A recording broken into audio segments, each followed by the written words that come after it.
Welcome in to the Late Night Gamecock Show. I'm your host, Matt Anderson.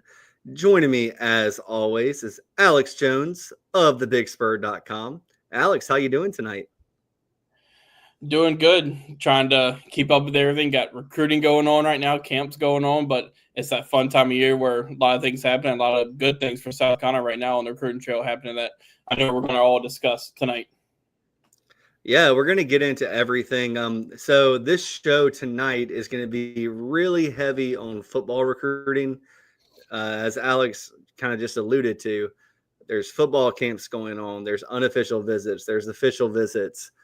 Thankfully for Alex, he's going to get a couple of days off starting tomorrow because for the first weekend in the last 2 weeks, there's no camps, no unofficials, no official visits.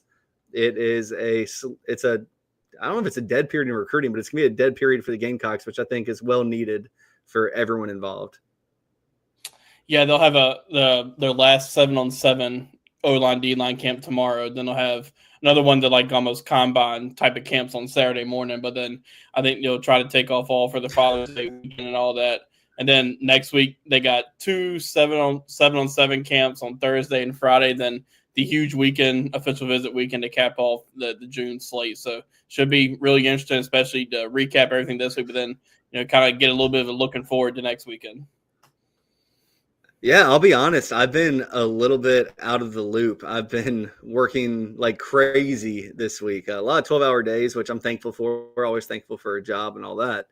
So, Alex, when you said you had 3 days off, I just figured camp was over. No, I just worked out where this was the one weekend where not anything's going on, really, just that one, combine type of camp, but have a few days off to get ready for that next week. But yeah, I mean, it doesn't really ever slow down for those guys. The month of June is really just nothing but recruiting. Like no days off. It's something every day, except like I think probably Sunday will be the only day they don't have anything going on. But I mean, that's kind of the life of coaching, and they're doing a pretty good job at it right now. I totally agree. Before we get to the main show and Alex rolls the credits, a couple tidbits, and not really tidbits, just news items. Alex, did you see the picture? Well, Alex just left, but we'll be okay. Brian Rowe, if you guys have Instagram, Twitter, Facebook, social media, whatever it is, Gamecock Football put up a ridiculous picture of Brian Rowe playing. It looked like ultimate frisbee in the indoor facility. And oh my gosh, that kid jumped so high that I don't know if he's landed yet. Alex, you just joined me again, but yeah, the Brian Rowe picture, yeah, I think we knew kind of seeing him in high school how athletic and kind of bouncy he is, but seeing that picture of them playing frisbee last night, like, that was incredible. Like you can see just how athletic he is, and you can see when you're able to jump that high, kind of shows your explosiveness as well. So he's a guy that had a really good spring, and I think he's got a chance, almost as good a chance as any of those freshman receivers making an impact this year.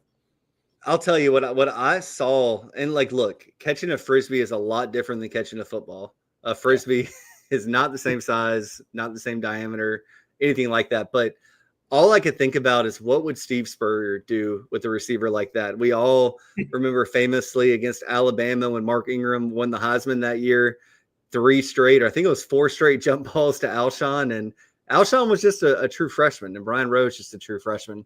But I remember being in the stadium that night. I was in Tuscaloosa, and that was disappointing that he didn't come down with any of them.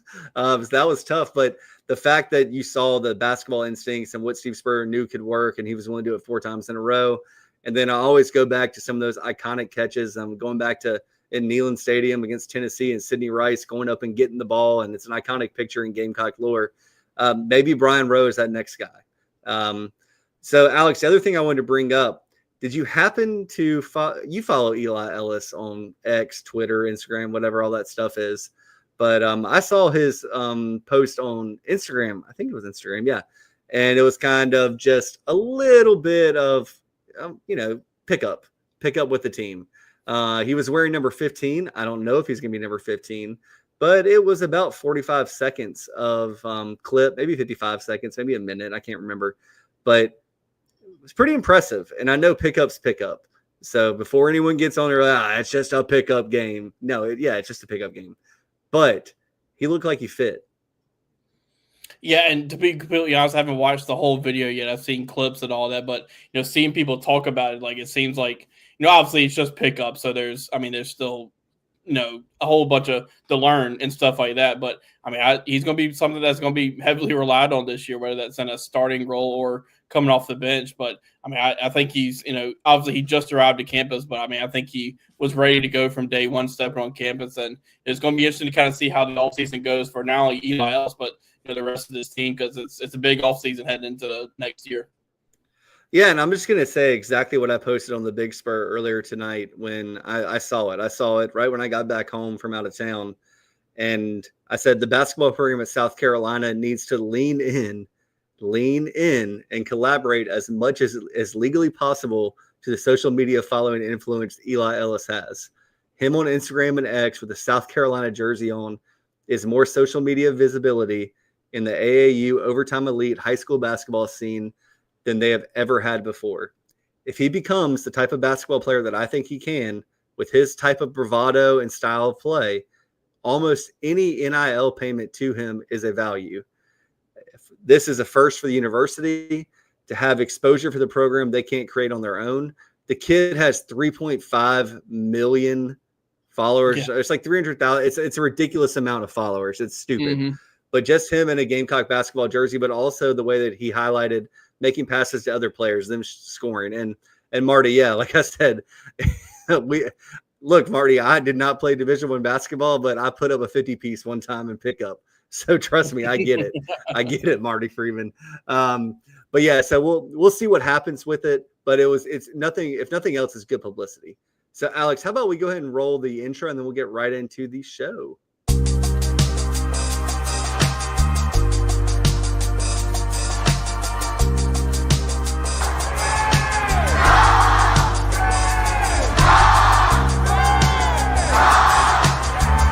Welcome to the Late Night Gamecock Show from Chief Sports, South Carolina. Here are your hosts, Matt Anderson and Alex Jones of thebigspur.com.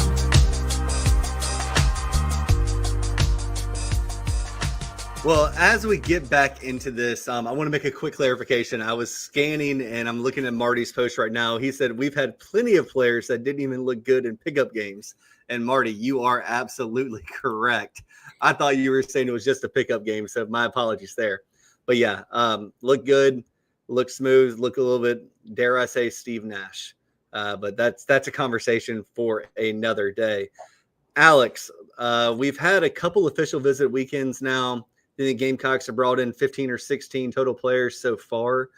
The first official visit weekend, have we gotten any commitments from there? The Gamecocks got the kid from where is it, Alabama? From Woodlawn High School, Birmingham, Alabama. KJ Johnson, the quarterback. Yeah. He committed on Monday this past week, and he was one of the welcome homes from early on from Shane Beamer. And so that's one where, I think we kind of broke down those first guys last week, but that's one where, South kind of put themselves in a pretty good spot before that official visit and kind of capitalized on that. And, kind of real quickly on another person that first official visit weekend, Amari Thomas, the running back, is committed to Florida State. He yesterday showed up to a Florida State 7-on-7 camp wearing Carolina gloves, and that kind of made news throughout Twitter and all that, as you can imagine, because that's pretty big news. And we'll see kind of what South Carolina does with him there, but he's going to Florida State next weekend for an official visit. So being from Bluntstown, that's kind of right outside Tallahassee, so South Carolina's going to have to fight off the hometown Seminoles, but they have obviously put themselves in a pretty good spot so far, and just see if they can able to close the door. Yeah, and with that being said, Alex, I think that if you didn't listen to Coffee this morning, go back and listen to Coffee. Maybe it was yesterday. I think it was yesterday. But my days are blurring, y'all. But JC had a good point talking about kids locally who have been to campuses, seen campuses, drive past campuses all the time. And I don't know how much I read into him wearing Gamecock gloves at the 7-on-7, but at the same time, he said himself in his last interview, I think it was with Florida State. I can't remember what site it was with, but he said, "Yeah, I've been to Florida State so many times. I've been there. I've seen everything I need to see. I think that this is an official visit that's been on the books for a while, and this is going to be their opportunity to say, look, Florida State is home. Tallahassee's 30 minutes from here. Let's just keep with the status quo, and you made the right choice. So we'll see what happens with the fallout after that. But Alex, there were two other commitments that were pretty big that happened on Saturday, and it was actually two players that were on official visit to South Carolina when the news broke. How about you break that down for us? Yeah, so South Carolina, was in a really good spot coming into this past weekend with twin brothers Aiden and Andrew Harris out of Weddington High School in Matthews, North Carolina. They had kind of surged in this recruitment kind of lately this past few months, and like I said, came in with a really good spot there, but finish it off this weekend. And you really don't see that too often anymore with guys going ahead and committing and announcing on official visits. Sometimes, a lot of times, you'll see guys commit and then announce a few weeks later, but those guys wanted to go ahead and get it over with, and that's two really big commitments. You get Aiden Harris, a defensive lineman, up high 4-star, top 100 defensive lineman, and D tackle's a spot that South Carolina's going to hit pretty hard in this recruiting cycle just because of the numbers that are currently on the roster, and that's a huge get for South Carolina going to get Aiden Harris, and then Andrew Harris is being recruited as a linebacker, and he's another really good player. Like those two, I can't remember the exact numbers those two have combined for tackles for loss last season, but it was a pretty crazy number. And Andrew, he can get downhill, he can get east to west, like really good linebacker class. So I could see them being done now in that linebacker class with Kenyon Britt and Andrew Harris coming in after signing the guys they signed last year. So it's those are two commits that really were able to kind of, once they committed on Saturday night, they were kind of doing recruiting of their own with guys like Landon Duckworth, who was in. I know we'll get more into him in a little bit, but some of those other guys, they're recruiting like Noah Clark, another defensive lineman who was in that I think, South Carolina's in a good spot for. He's one, 4-star guy, 130 overall in the country, somewhere around that range. And, I think the thing with him is he's going to be visiting NC State next weekend, and that's going to be one to watch just because it's a hometown school, being that he's from Durham, kind of in that triangle area. But South Carolina's put themselves in a good spot at that defensive tackle spot, and with Noah Clark, obviously with Aiden Harris already committed, but then they've put themselves in a good spot with Noah Clark. So they would have, finished that one off. That'd be huge for Travian Robertson and co. Yeah, I think so as well, Alex. And when you think about Aiden Harris, he's a top 100 kid. Pretty much any recruiting service you look at, he is a prospect that's probably very much in line with the Tonka Hemingway. Mm-hmm. And it gives the defensive line, Travian, and oh my gosh, how am I blanking on superstar recruiter? Sterling Lucas. God, Sterling, I'm sorry. I love you, Sterling. I love you. It's been a long week. But when you have Travian and Sterling Lucas there, it gives them some flexibility with what defensive coordinator Clayton White wants to do.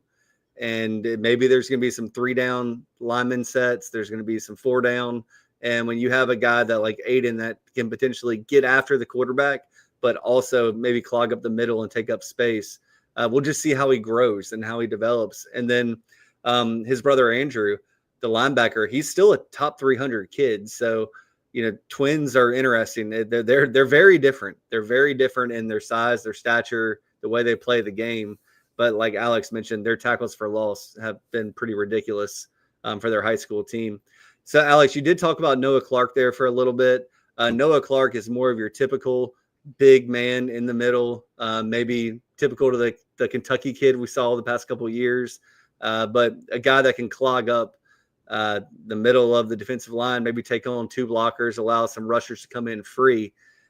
What's your feel on Noah Clark right now? And, where do you think does he have a timeline is I guess what I'm asking? Yeah, he's committing July 2nd. So he's got a few. Yeah, so he announced that before his official visit last week. So, he came into that official visit kind of with that commitment date in mind. And, South Carolina's been in a really good spot for him for a while. Like, I think they're either his first offer. I know their first SEC offer. They may have been his first overall offer as well. And he's built a really strong relationship with Travian Robertson. And he has, he went to Florida midweek official visit. And then also, again, he's got that NC State official visit weekend, which, in 2 weeks, like I could see it coming down to the Gamecocks and the Wolfpack, but South Carolina's just been in there in this recruitment for so long and recruiting them, and kind of like a lot of these guys we're going to talk about here this next weekend as well. But they've done everything they can do, put themselves in a good spot, and now it's just kind of maintaining that momentum through these next few weeks to kind of lead into his recruitment. But real good player, a guy that continues to bring that size that they want at the interior defense. And he's already like 330, 350, right? He's a big boy. We have him listed 6'4", 330. So he again brings that size to their room, and if they're able to get an Aiden Harris and then a Noah Clark and see who else they can get, but just with those two guys, they're obviously got one, but able to add Noah Clark to that room from a ranking standpoint, but then from a talent standpoint, that'd be a heck of a duo to add to Traven Robinson's room because he is really starting to get going for that D-line recruiting. Well, let's go ahead and we're going to save Landon Duckworth for last. Been plenty of conversation about him, but I do want to get my 2 cents in, and I'm sure Alex has had his 20 cents thrown in this entire week since some developments have happened. But Alex, let's go ahead and run through the rest of the official visitors, leaving Landon for last. All right. So, South Carolina had, obviously had 3 commitments in the weekend that end up, or 4, with, Keenan Britt, Andrew Harris, Zion Giles, and Aiden Harris. But, Zion Giles and Keenan Britt were 2 that came in committed. And, kind of a quick note, one of the biggest notes that I think really that came out of the weekend that maybe flew under the radar a little bit was Zion Giles, who said he's going to, shut down his recruitment. And, I think that's huge for South Carolina just because, he was solidly committed, and everything was fine with him. But, as you can imagine, a guy of his talent on the offensive line, that there's a lot of teams that are probably still coming after him and probably trying to get him to visit, but go ahead and locking that, visit down and all that. I think, or locking his recruitment down. I think that is huge for South Carolina, really kind of flew under the radar this weekend. So overall, a good visit. And he really kind of put his recruiting hat on this weekend for guys like a Landon Duckworth and another offensive tackle or offensive lineman that was in was Kamari Blair. And, kind of coming into his visit last week, and I wondered where South Carolina really stood because I knew going into it he had the Tennessee official visit coming up 2 weeks, which he's from Tennessee. He's from Clarksville, Tennessee, and Kirkwood High School. So you had to wonder, how much of a factor the in-state Vols were. But, he's, I think South Carolina made huge, huge gains in this recruitment. And, we'll see, if you're a member of the Big Spur, go if you're not, go do it because Hale McGranahan had some, reaction and quotes from Kamari Blair that are really telling on where South Carolina stands in his recruitment. And, I think they've put themselves in a good spot there, and they continue to recruit really well on that offensive line. And it will be interesting to see just, how things kind of transpire with his recruitment. And, a few others who are in, obviously mentioned Keenan Britt. He was in a commitment, and he was another one that's completely shut down his whole recruitment as well. And 2 kind of under the radar defensive backs I made in this weekend were Joel Convey. He's a guy that's from Kell High School in Marietta, Georgia. And, he's one I'm going to say for both of these guys that really kind of, I'm going to say for RAs for all these guys. They made pretty huge move for both of these guys. Cushy Barnes as well out of Grimsby High School in Greensboro. Whenever you talk to defensive back recruits that South Carolina going after, obviously they've already, built relationships with Torian Gray. But the thing they always mentioned, and both of these guys did were kind of the history and development of Torian Gray and what he's been able to do at South Carolina, and throwing in the defensive backs in the NFL. That's something that really stands out to these guys, and both of those guys really fit what they're looking for, that defensive spot. Cushy Barnes is a guy who I think we have him listed at 6'3", 190, at cornerback. That's exactly what they're looking for in that 6'2", 6'3" range. When you think about, who they always play at cornerback, you think of Judge Collier, kind of that size as well, just big physical cornerbacks. And, they've put themselves in really good spots for both of those guys. And, kind of the same thing as I said for Blair and those first official visit weekend guys. These guys still have visits going on, either midweek visits coming to this weekend or next weekend. So key is going to be sustaining that momentum. And if they had leads or got leads in any of these visits, continue to hold on to those leads while these guys head around the country to all their visits. And I'll be honest, Alex, I think I'm going to go ahead and trademark this. But when you have official visits in the summer, I call it moving day. You're going to win the tournament on Saturday, and you're going to put yourself so far out in the front that you can't be caught. And that's happened for South Carolina in the past. Or it's, all right, we got ourselves in contention. We got to make this recruitment last as long as possible, get the playoff holes, all that kind of thing, and get them back in for unofficial visits. Football season's not that far away. So if you can get a kid to take a second thought, take a step back, and just say, I'm not sure if I'm ready. I'm really not sure. And then all the pressure is on the perceived favorite to hold on to that kid and actually get that commitment home. And Alex, we've seen this so many times in the past where, and I'll be honest, when Shane sends out a welcome home, it pretty much comes to fruition. But there have been times where they haven't. I think I can count on 2 or 3 fingers the amount of times that they haven't come to fruition. But how many times, Alex, do you and I get a text message or a call or something that says, Gamecocks just landed this guy, he's going to commit in a couple of weeks, he's finalizing his video, finalizing how he wants to do it, set up the press conference, and then other things happen. And those other things are moving day when ready to lock it down, sign up, everything. Had a great official visit, a great weekend. And I can promise you these kids have a great weekend when they're on campus. So you got to battle through it. And you're going to take every commitment you can get. Most of these summertime commitments do stick.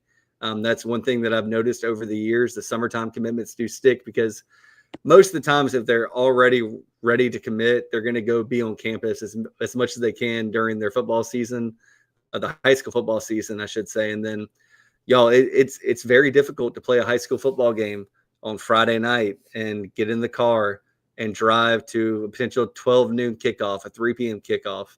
That's why it's so important. We're going to talk about a little bit later, these time slots of games, because it really does help get recruits in. So, Alex, we're going to take a quick break, and we come back. I want to talk all about Landon Duckworth. We're going to talk about the Gamecock football time slots being released, and then we'll close out with a little bit of Gamecock baseball. Mike here for one of the better dining options in the capital city. You know, when I first moved there, I asked people around the radio station, where are the best wings? Well, the consensus was D's Wings. That was then. Today, they still have the best wings, but it's so much more. Now in their new location at 415 Meeting Street in West Columbia, yeah, they get voted the best wings on a routine basis. Yes, they get voted the best sports bar on a routine basis, but they're not just about wings, and really, they're not just a sports bar. It is a family-run local restaurant and bar with 20 TVs and 25 beers on tap. And how about these daily specials? Every Monday night at D's, you've got 75-cent wings from 4 until closing. Tacos on Tuesday. Then on Wednesday, 18 wings and a pitcher of beer for $29. You've also got ribs and oyster bucket specials on Thursday. And no matter how big the party is, 20 or more, no problem. Just call ahead of time and they'll take terrific care of you. They'll do takeout as well. And guess what? A human will answer the phone and take the order. Billy and his staff do an outstanding job. Check out D's 415 Meeting Street in West Columbia. Well, welcome back to the Late Night Gamecock Show. I do see a comment in here. I'm just going to go through chat row really quick. Want to thank Lucian. If I've mispronounced your name, I apologize. But he says that glad you guys are on, stuck in traffic in Atlanta, 22 miles, 70 minutes. I've been there, my friend. That is the worst. I try to avoid Atlanta at all costs, but I was actually in Fort Mill this week, so I had all that kind of Charlotte traffic, Rock Hill traffic, I-77 construction exits. I took the back roads, man. I went to Don't blame you. Lancaster to McBee to Hartsville to Darlington back to Florence. So really quick, another question in here, Alex. Unfamous talent. I think you're a very famous talent, especially with this kind of question. But Alex, any word on how we're looking with PJ Dean? I know he was an official visit 2 weeks ago, correct? Yeah, he was in that first weekend, and I think they made a pretty big move with him that weekend. I could see it coming down to maybe South Carolina, Georgia, but can't count out Ohio State. He was at Georgia this past weekend, and he's going to Ohio State this weekend, and that's a big visit to see what's going to happen there. And that's another one in that D line room. I think they've done pretty well, but we'll see kind of what this Ohio State visit does, and if they kind of have that momentum, if they've been able to sustain it heading into this weekend. If you've ever played college football 2025, I know it came out last year, it was a big hoopla, and then you had to wait from, what was it, like 2021? I can't remember, or 2001, the last time the game came out.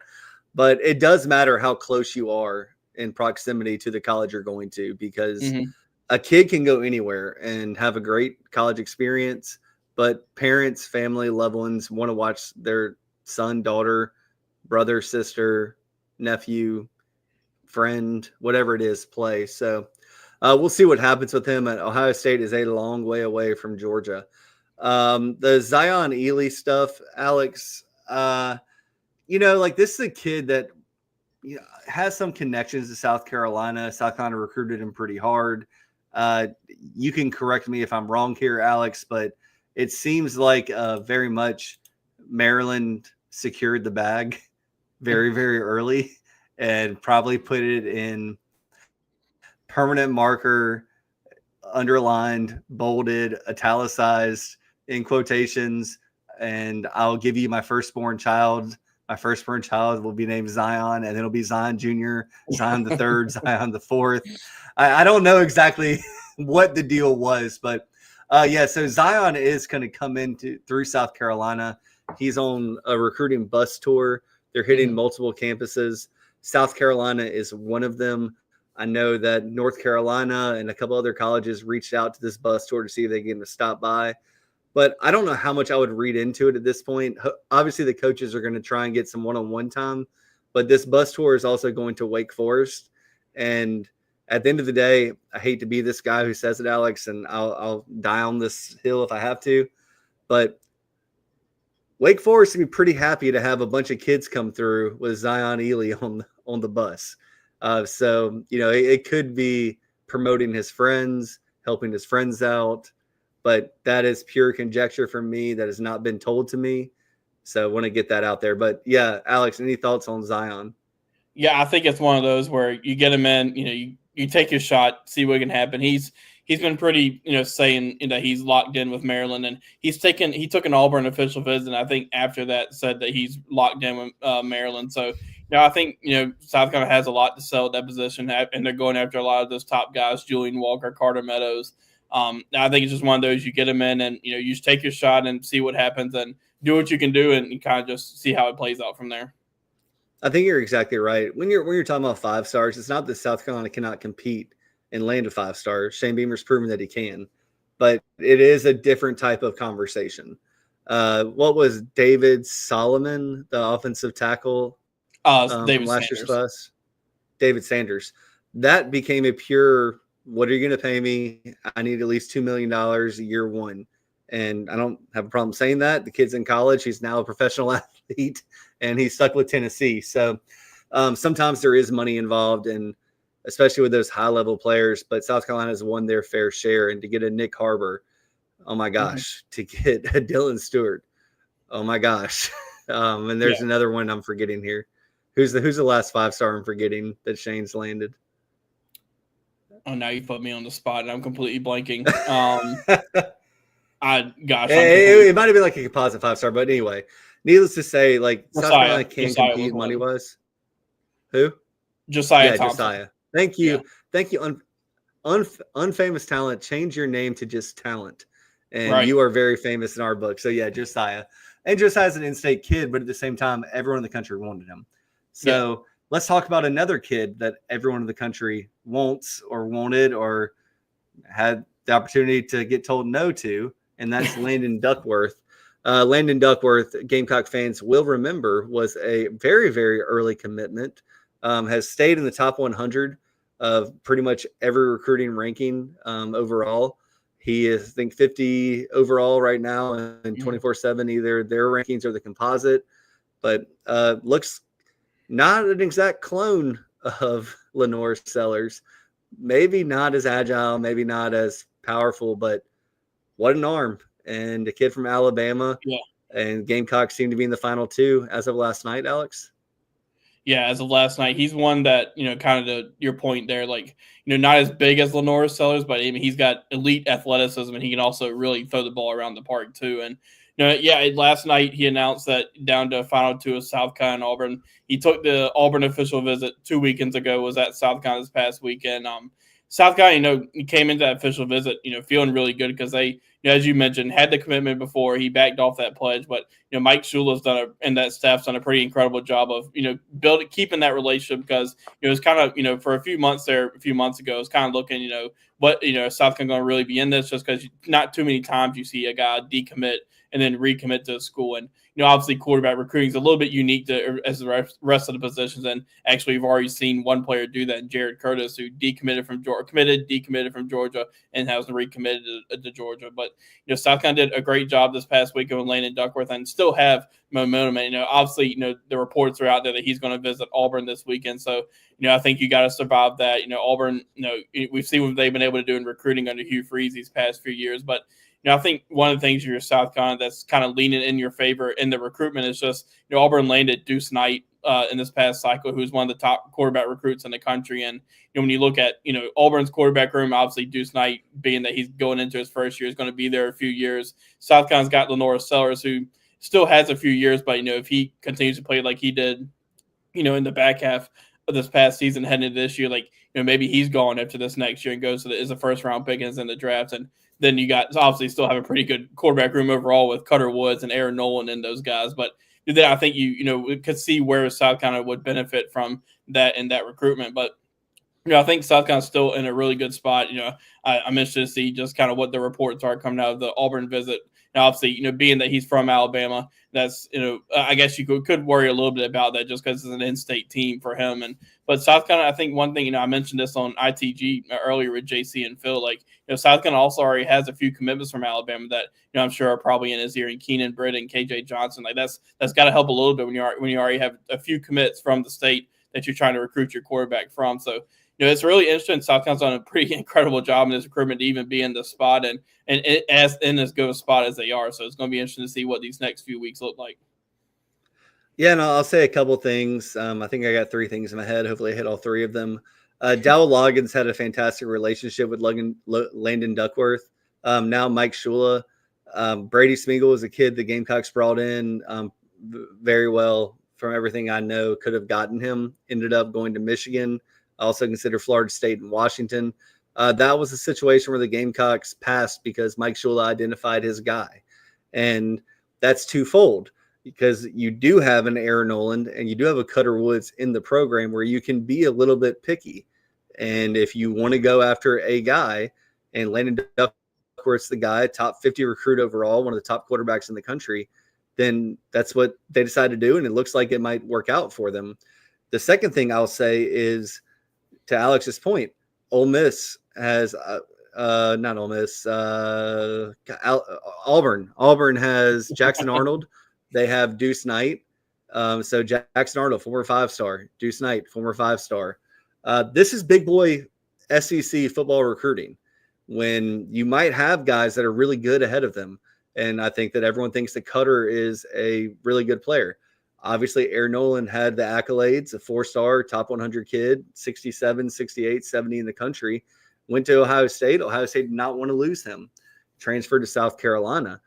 And JC said it on coffee yesterday. I'm going to reiterate it in case you missed it. And really quick, JC's Coffee is a great 20, 30-minute listen. It can be your morning commute. It's on the Chief Sports Network. It's fantastic. But JC mentioned there that if Lenoris goes pro, there's going to be some kind of spring battle. And maybe, I don't know if Landon Duckworth is an early enrollee or not, but there will be a spring battle. There's going to be a winner. There's going to be a loser. And you never know in college football recruiting right now. Aaron Nolan can go the transfer portal again. Cutter can go to the transfer portal.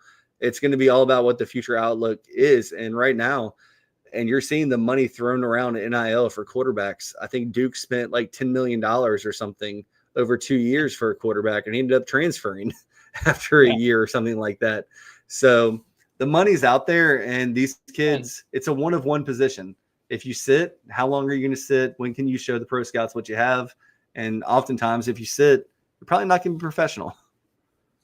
Yeah, and another point that would go in South Carolina's favor here in this recruitment, and South Carolina could have the stronger, longer theory here. And I know in this day and age, sometimes in recruiting that doesn't matter as much, but I think here it could. And Auburn's been involved in this recruitment, but not I don't think has been as strong in the recruitment as South Carolina has been. Be it that, they've been on, Dow Loggins started this off really early for South Carolina, and they've been after Landon Duckworth for a long time now. So the stronger and longer three does kind of help South Carolina here, but it's just about, kind of battling off Auburn here late, who's trying to make a surge here.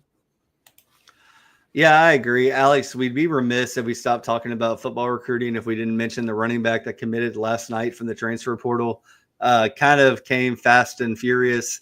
I know that I think as soon as J.C. Hale, you heard about it, within 2 minutes, he had committed to South Carolina, which sometimes it happens that way.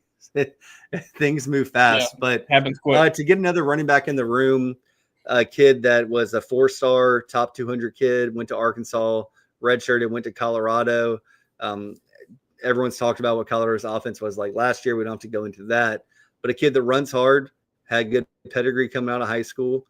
To get a kid of that caliber just basically 2 years ago as a 4-star, a young kid, 3 to play 2, there's no downside in my mind. Yeah, and he's one that, in Colorado put up, solid stats, but as we all know, Colorado was not a running offense this year with Shedeur Sanders and Travis Hunter and those receivers. Like it was a pass first offense. And, with that running back room, obviously the big question is still, with Russell Faison, if he's going to be eligible or not. And, that's still kind of ongoing. There has been no word one way or the other for that.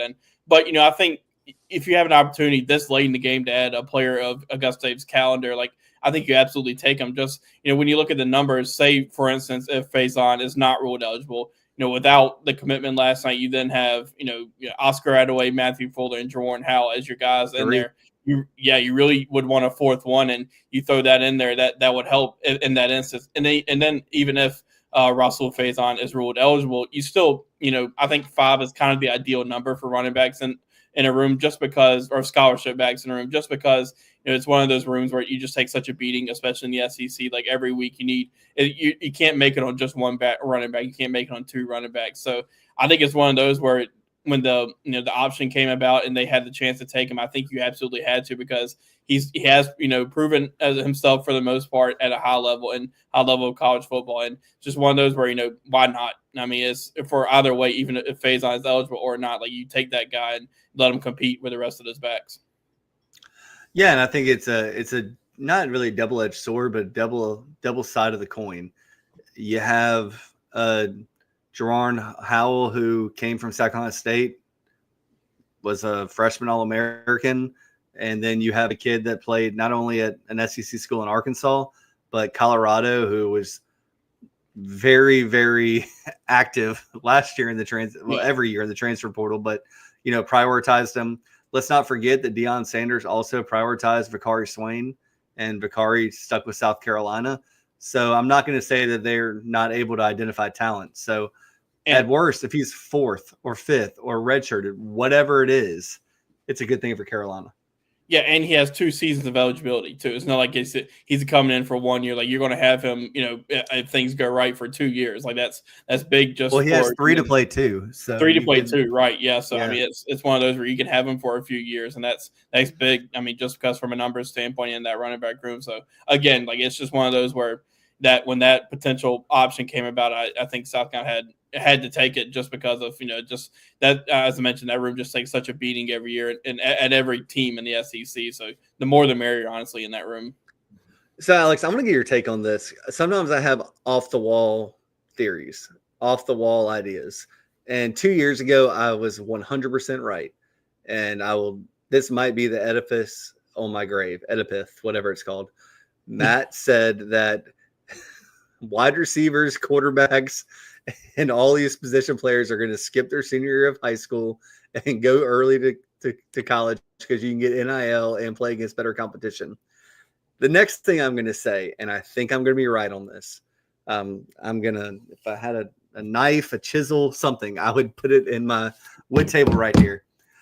I think eventually you're going to see NIL dollars shift to running backs that are proven and talented and are juniors or seniors, because the lifespan of a running back in the NFL is so short that you might be a Rocket Sanders who proven it at Arkansas, proved it at South Carolina, 5th round pick, maybe going to make the roster. I think you're going to see NIL dollars shift eventually to running backs to say, look, we're going to give you $2 million.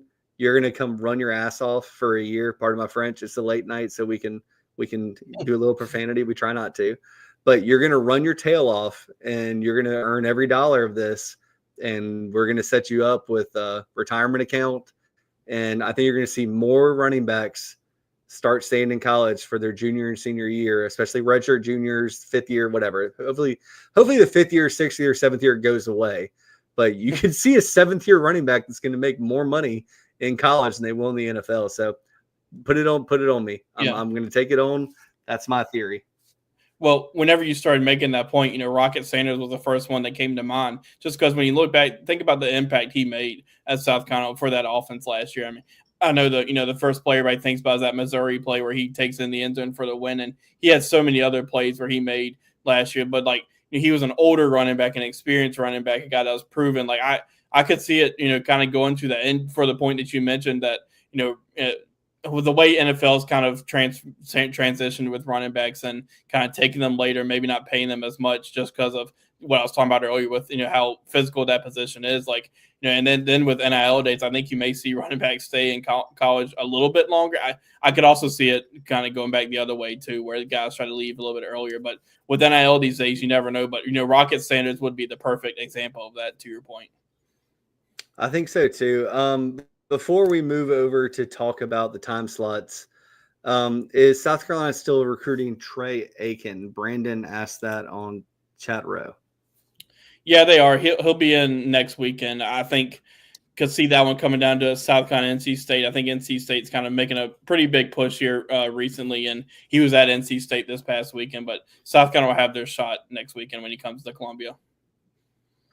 All right, so I know that we said we were going to talk baseball, and I know that we said last week on this show tonight we were going to talk about our top 22 on the depth chart.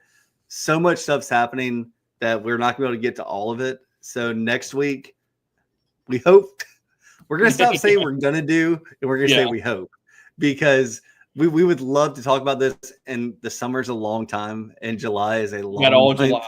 So if we don't get to it next week, we're going to get to it because it's something me and Alex are really passionate about. We've already had, an hour-long conversation on the phone about I think this guy should be here. I think this guy should be here. Or this guy's an NFL pick. And with the baseball stuff, we're texting nonstop. But we're going to let the baseball portal settle down a little bit. The Gamecocks obviously don't have that many more holes to fill. Probably looking at 3 or 4 more kids coming in from the transfer portal.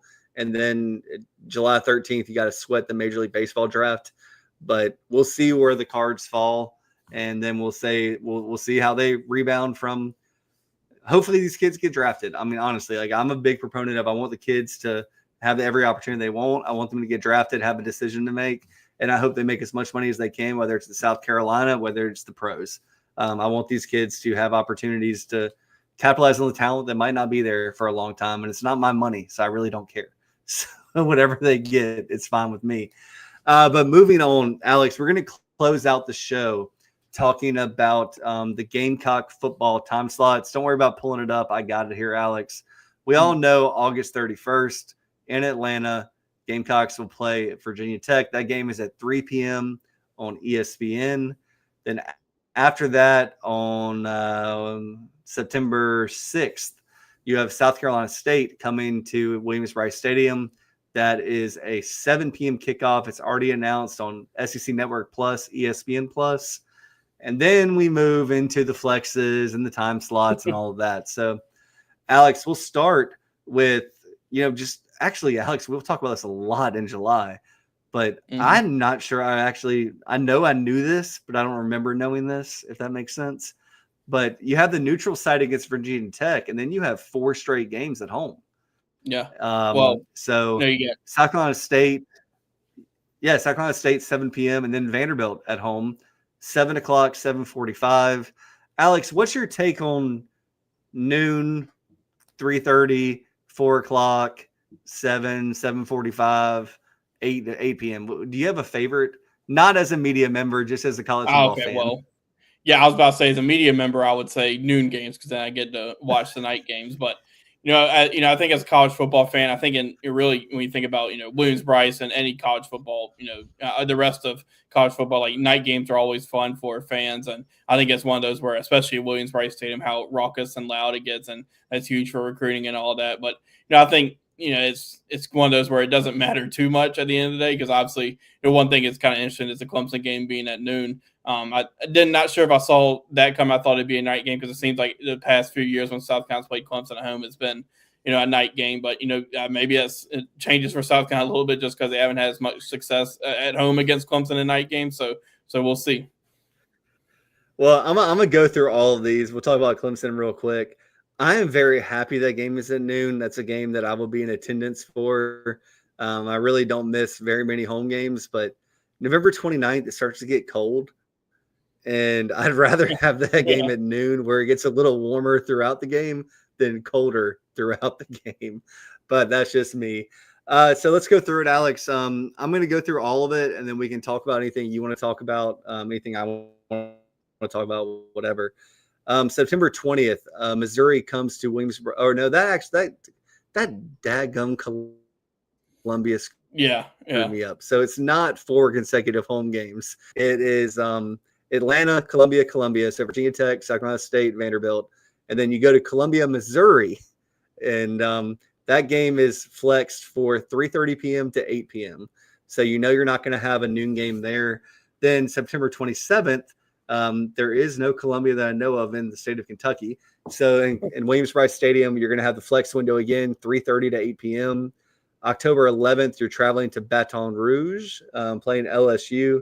The flex window is 3:30 to 8 p.m. October 18th, Oklahoma travels to Williams-Brice Stadium. It's going to be in the early window, so it's either going to be a noon or 1 p.m. kickoff. October 25th, a day before my birthday, Alabama travels to Columbia. It's in the flex window, 3:30 to 8 p.m.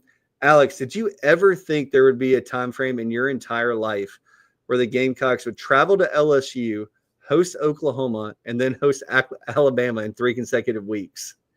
No, I don't think so. Never thought I'd see that one coming. That's then you throw in, not to jump ahead, but then you throw in those next 2 games, and that's quite a stretch against those teams you mentioned. Then having Ole Miss and Texas A&M, that's quite a stretch. And real quickly on the LSU one, I think that's one where having in the flex window 3:30 to 8 p.m. I think we all know kind of how LSU is at night games. I think if you're South Carolina, you probably hope that you get that 3:30 slot, but I think LSU, it seems like most times those home games are at night.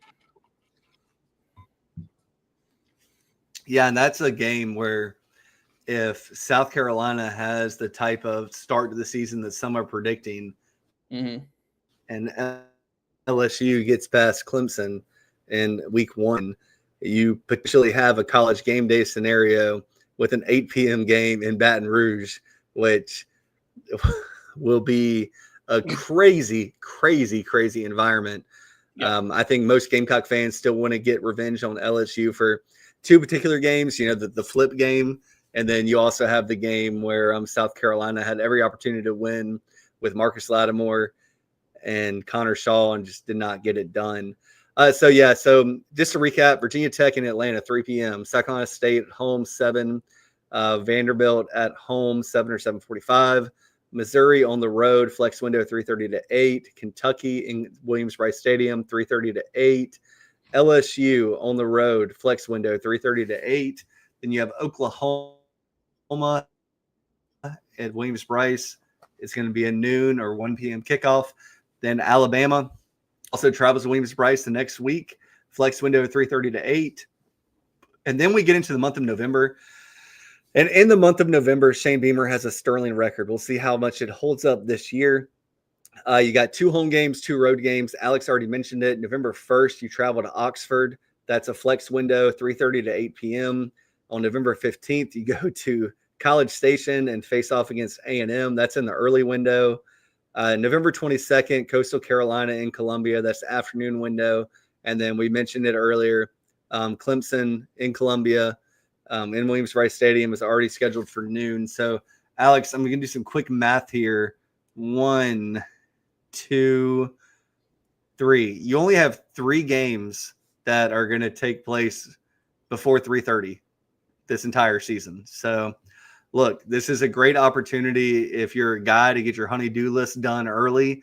You're going to be able to watch the games on TV.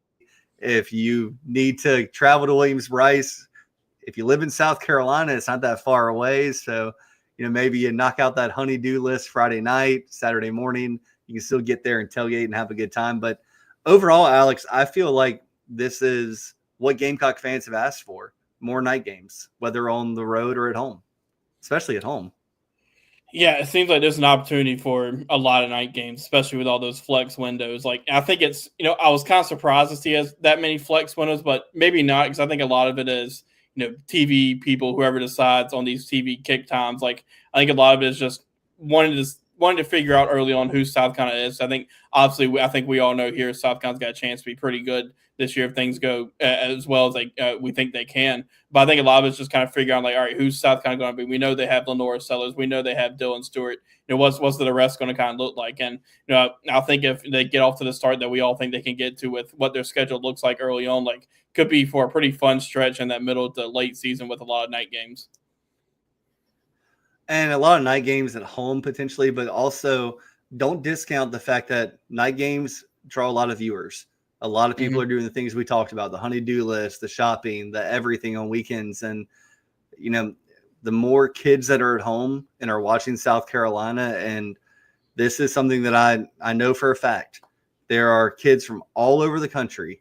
I think even Brady Smeagol said this, correct me if I'm wrong, Alex, but one of the things I like about South Carolina is I watch Sandstorm and I watch those fans go crazy. And it's a huge opportunity for South Carolina. And look, to quote Ric Flair, to beat the best, or to be the best, you have to beat the best. And if you're doing that at nighttime, that looks really, really fun. Famous talent. I'm never going to call you unfamous talent. Famous talent says, I've always viewed the 7 to 7:30 kickoff as the primetime slot. Is that the general consensus in the media? Yeah, 7:30, 7 o'clock, 8 o'clock. Yeah, I'll let you're media, Alex. I'm fake media. Yeah, I think, mostly that is that primetime game. Like, obviously you had the CBS game and now you got the ABC game, who kind of has that number one time slot, that 3:30 game where, that's kind of typically one of the best SEC games, but really you see a lot of the best games at night too, especially when they're on ABC or ESPN. If I'm being honest, I think every big game should be at night. I think that you should have PBS, ETV, whatever station, all the stations you can get, just have them all on there so you can pick your cup of tea, because nighttime at any college football stadium is better. So, look, Alex and I, we're going to talk about this. Like we said, July is going to be a fun month where it's list season, it's ranking season, it's all that. Season. We're not going to do the Mount Rushmore of Gamecocks. That's not what we're going to do, but we're going to dive into, just like we did last summer, Alex, we're going to dive into maybe two teams that on the Gamecocks schedule in the preseason. And we're going to give you the nitty gritty and say, what we think will happen. We'll give our predictions, all of that kind of stuff. And then we're also going to start looking at what are the big weekends in college football this upcoming season? What are the games you want to watch? What are the games that you want to tell your wife, like, hey, this is a great weekend for a girls' weekend, or tell your husband, hey, don't you want to have a guys' weekend out in the woods or at the beach? And y'all should go watch college football. And then you get to watch the game that you want to watch as you want to watch it, ladies. So we're all for that. We're going to dive into so much, and it's so much fun to do this, Alex. I swear. Just the opportunity to be on here every week with you and the insight you bring. It has to be my best friends. So I really appreciate this, Alex. Yeah, it's a whole lot of fun. And we kind of cover it all with baseball. Obviously, with that, we're going to say good. Go ahead, Alex. You're kind of slow on my end. Yeah, I think the internet's starting to go out. We've run all my time on the internet for the night, I think. But it's always a whole lot of fun to be on here with everybody here and everybody listening. So it's always fun, and we'll have a lot more to talk about here next weekend with those final weekend of official visitors, and then moving forward. Yeah, for sure. And then that's gonna be the big weekend. So we'll preview that. We'll come back and recap it, talk all about it. If anyone wants to buy Alex an internet gift card, like back in the 90s, he might need it. But we thank y'all so much for joining us tonight. When you join us, you give us the most valuable thing you have, and that's your time. And we never take that for granted. We appreciate it so much. And if we can answer any questions, we're both on the Big Spur. I think both of us have our Twitter, X, whatever you want to call it now.